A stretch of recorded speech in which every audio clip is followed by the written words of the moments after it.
ग्रामीण कृषि मौसम सेवा, भारत मौसम विज्ञान विभाग, स्वामी केशवानंद राजस्थान कृषि विश्वविद्यालय बीकानेर द्वारा भेजे गए मौसम पूर्वानुमान रिपोर्ट के आधार पर जिला गंगानगर और इससे लगे जिलों के किसान भाइयों को सलाह दी जाती है कि इन क्षेत्रों में आगामी 2 दिनों के दौरान वर्षा की कोई संभावना नहीं है।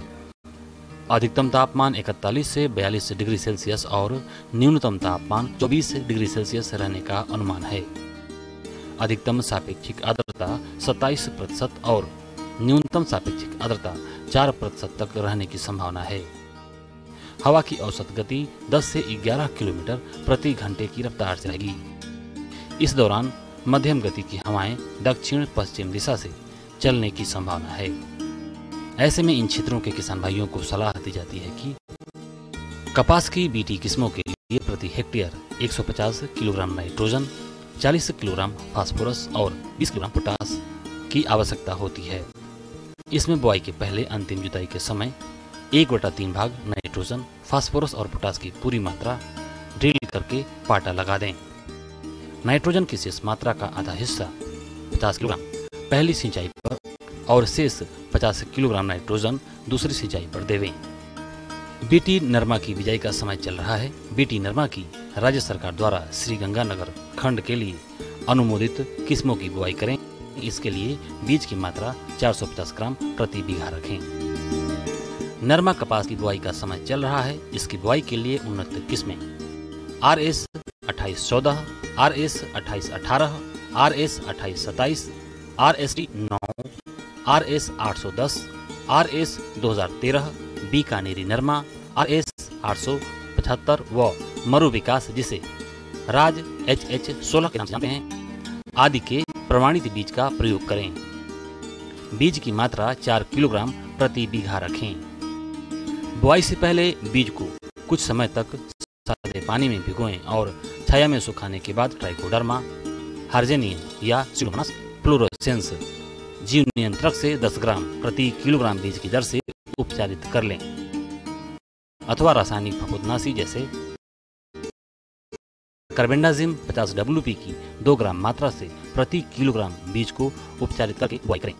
गन्ना की फसल में खरपतवार नियंत्रण के लिए बुआई के 60 दिन बाद 2,4-D इथाइल ईस्टर 48 EC की 250 मिलीलीटर मात्रा प्रति बीघा की दर से 200 लीटर पानी में घोलकर प्रति बीघा छिड़काव करें। किन्नों के बागों में इस समय कहीं कहीं सिट्रस सिला कीट का प्रकोप नजर आ रहा है। इसका आक्रमण पौधों की नई पत्तियों व कोमल भागों पर होता है। यह कीट पत्तियों से रस चूसते हैं जिसके कारण पत्तियां सिकुड़ जाती हैं।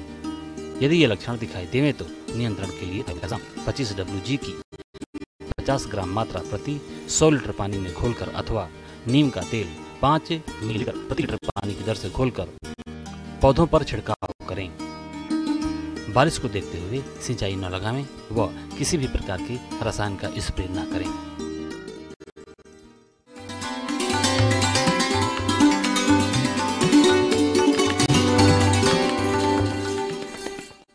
अन्नदाता हेल्पलाइन निःशुल्क फोन संपर्क सेवा के माध्यम से आपके द्वारा पूछे गए प्रश्नों में से 1 या 2 महत्वपूर्ण प्रश्नों को हम अपने कार्यक्रम में शामिल करते हैं। इसी के तहत आज किसान का सवाल और उसका जवाब इस प्रकार से है।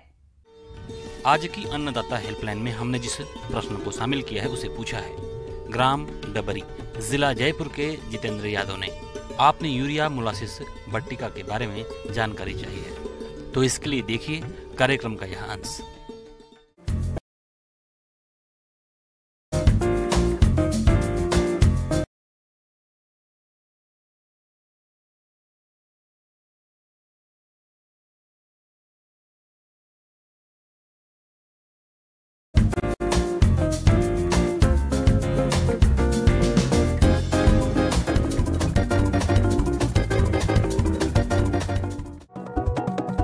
कृषि और डेयरी व्यवसाय आजीविका का एक महत्वपूर्ण साधन है। कृषि में आय की अनिश्चितता के कारण किसानों को समन्वित कृषि प्रणाली अपनानी चाहिए। इस क्षेत्र में अधिकतर पशुपालकों द्वारा अपने पशुओं को न तो संतुलित मात्रा में आहार दिया जाता है और न ही पूरक आहार का समावेश किया जाता है।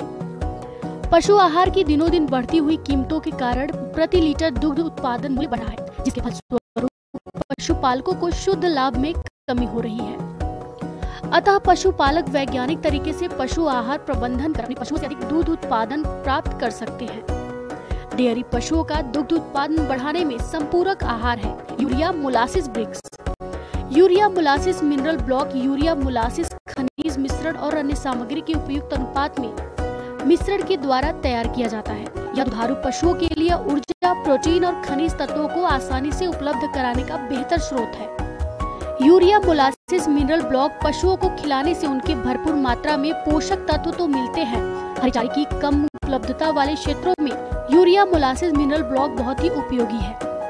आज के समय में कई तरीके से मोलासिस बनाया जाता है। मोलासिस बनाने में अवयवों की मात्रा इस प्रकार रखते हुए बनाया जाता है।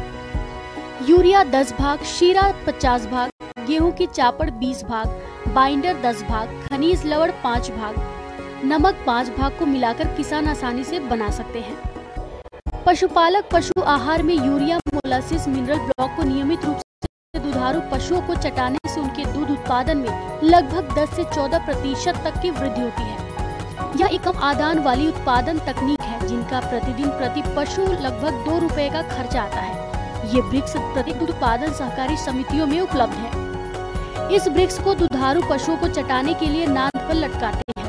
इसके अलावा तसला तगारी में रखकर पशुओं को नियमित रूप से चटाएं। इस ब्रिक्स को चटाने में पशु चारा, दाना और बंटा चाव से खाता है। यह ब्रिक्स आहार की पाचकता को बढ़ाती है। पशुपालक ध्यान रखें कि इस ब्रिक्स पर मिट्टी आदि न लगे और इस ब्रिक्स को 6 माह से कम उम्र के बछड़ा बछड़ी को न चटावे।